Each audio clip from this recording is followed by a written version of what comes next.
In a recent post, Elon Musk wrote, "Making the dry electrode process work at scale, which is a major breakthrough in lithium battery production technology, was incredibly difficult. Congratulations to the @Tesla engineering, production, and supply chain teams and our strategic partner suppliers for this excellent achievement." On the surface, that sounds like an engineering milestone. But in the real world, it means something much more practical. Fewer machines, shorter production lines, lower energy use, and batteries that cost less to build. So here's where it gets interesting. If Tesla can delete entire drying rooms, remove toxic solvents, and shrink a battery line that used to stretch hundreds of feet, how much does each kilowatt hour actually get cheaper? How many more cells can a gigafactory push out per hour? And if Tesla has now patented not just the battery, but the factory method itself, are KTL, LG, and BYD locked out of copying the same low-cost process? That's exactly what we're breaking down today. Let's go. How is Tesla's dry electrode really a battery breakthrough? Today, the battery pack still accounts for roughly 30 to 40% of an EV's total manufacturing cost. That means every small improvement at the cell level multiplies across the entire vehicle.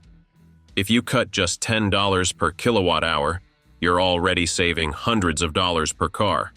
Cut 20 or 30, and suddenly you're changing the price class of the vehicle altogether.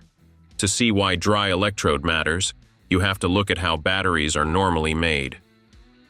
Traditional lithium-ion cells rely on what's called a wet coating process. Manufacturers mix active materials with chemical solvents to form a liquid slurry, spread that slurry onto metal foil, and then run the coated sheets through long industrial drying ovens to evaporate the solvent. Tesla looked at that setup and essentially asked a simple question. What if we just remove this entire section? That's the core logic behind dry electrodes. Instead of turning powder into liquid and then spending time and energy drying it again, Tesla keeps everything dry from the start. No toxic solvents, no evaporation, no massive ovens, and no long thermal cycles. The moment you eliminate those steps, the production line shrinks. A shorter line means fewer machines, lower electricity use, less floor space, and fewer things that can break.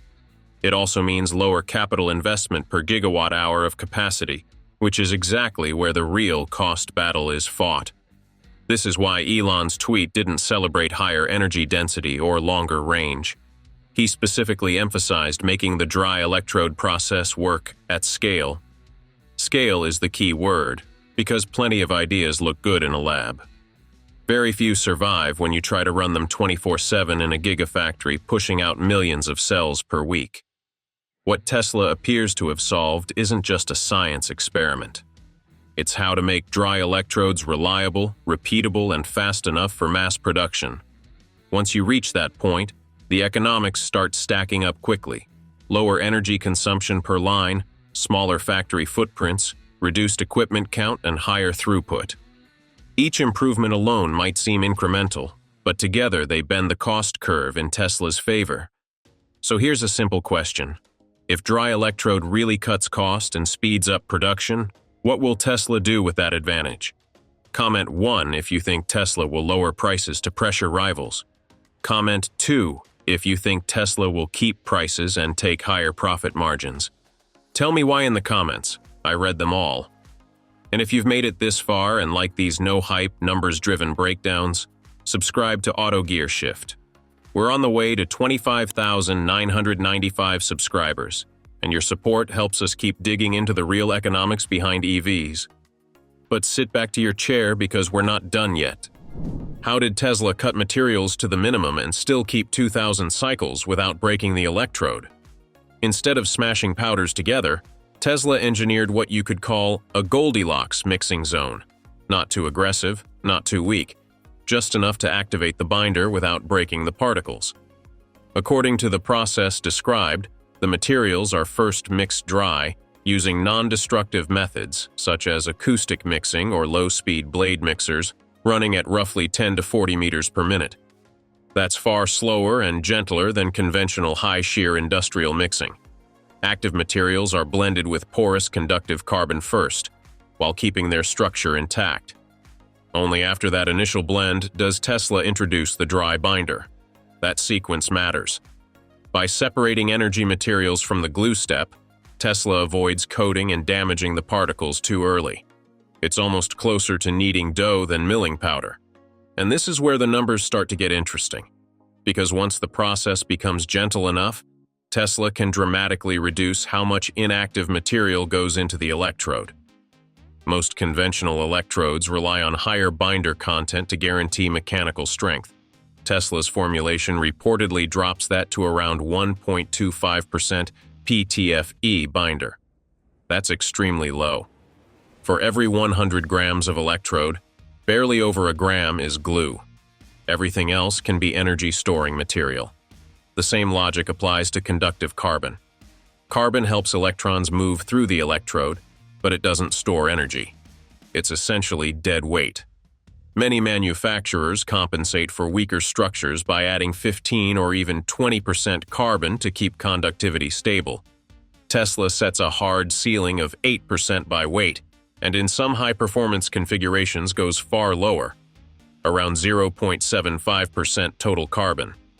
Think about what that means in practical terms. If your electrode is 20% filler, only 80% is doing useful work. But if filler drops into the single digits, over 90% of the mass becomes active material. More active material per cell directly translates into higher energy density, without changing chemistry at all. Particle size is another quiet but important piece of this strategy. Traditional wet processing often grinds materials into very fine powder to keep the slurry smooth. That adds extra processing cost and can weaken particle integrity. Tesla instead specifies active particles that are at least 10 microns in size, roughly 1/10 the width of a human hair. Larger particles are cheaper to produce, easier to handle, and more structurally robust. They act like solid bricks in the electrode, while the tiny amount of PTFE binder forms a minimal fibrous network that holds everything together like mortar. So you get a structure that's mechanically strong without needing excess glue. And here's the key point. Less binder, less carbon, and larger intact particles don't just reduce material cost, they also improve durability. When particles aren't crushed during mixing, their internal crystal structure stays healthier. That reduces cracking during charge and discharge cycles, which is one reason Tesla can talk about around 2,000 cycles while still retaining roughly 90% capacity. For everyday drivers, that's hundreds of thousands of miles before meaningful degradation. But Tesla didn't stop at chemistry and mixing. They also optimized how the electrode is physically formed. After blending, the dry powder is compressed through rolling steps to create a self-supporting film. The process reportedly requires no more than 3 rolling passes to form a stable sheet. In manufacturing terms, that's huge. If Tesla builds batteries cheaper and faster, does this create a price gap rivals can't catch? Even after years of price declines, most industry estimates still place pack costs somewhere in the neighborhood of $100 to $140 per kilowatt-hour for many manufacturers, depending on scale and chemistry. For a 60 kilowatt-hour vehicle, that's $6,000 to $8,000 just for the battery pack before you add motors, electronics, structure, labor, logistics, and margin. If you're targeting a $25,000 car, that math gets tight very quickly. So shaving even $10 or $20 per kilowatt-hour isn't trivial. On a 60 kilowatt-hour pack, that's $600 to $1,200 saved per vehicle. Across 1 million cars per year, that's hundreds of millions to over $1 billion. If dry electrodes remove entire drying rooms, the factory footprint shrinks. Smaller buildings mean lower construction costs and faster expansion. If you eliminate long thermal ovens, electricity demand drops. Lower energy consumption cuts operating expenses every single day the plant runs. If you reduce binder to around 1.25% and carbon to well under 8%, sometimes even below 1%, more of each cell becomes active material, which means fewer cells are needed for the same pack capacity. And if the line only needs 3 rolling passes instead of 10 or 20, throughput rises without adding extra equipment. And here's the uncomfortable part for the rest of the industry. Even if CATL, LG, or BYD see exactly what Tesla is doing, they may not be able to replicate the most efficient version of it without stepping into Tesla's patent territory. That forces them into slower or more material-heavy alternatives. So Tesla isn't just ahead technologically, they're potentially boxing others into higher cost structures. And that flexibility is exactly what you need to launch something like a mass-market vehicle, the long-discussed next-gen platform, often referred to as Model 2. A smaller car only works financially if the battery is cheap enough. Otherwise, you end up selling a low-priced vehicle with no profit. By compressing factory cost and speeding up output, Tesla moves closer to making a truly affordable EV that still makes business sense. The same logic extends beyond cars. Energy storage systems like Megapack live and die by cost per kilowatt hour. Grid buyers don't care about branding or design. They buy on economics. If Tesla can produce cells cheaper and faster than competitors, they can underbid projects or maintain higher margins while scaling faster. The exact same dry electrode advantage carries over. So maybe the real breakthrough here isn't higher range at all. Maybe it's something simpler. Fewer machines, shorter lines, cheaper cells, and a factory that runs faster than anyone else's. Do you think manufacturing advantages like this matter more than new battery chemistry? And if Tesla really lowers cost per kilowatt hour, would that finally make a $25,000 Tesla realistic? Or will competitors find another way to catch up? If you found this breakdown useful, hit like, subscribe to autogearshift, and turn on the bell so you don't miss the next deep dive. We're getting closer to 25,999 subscribers, and every click helps keep this channel focused on data, not hype. See you in the next one.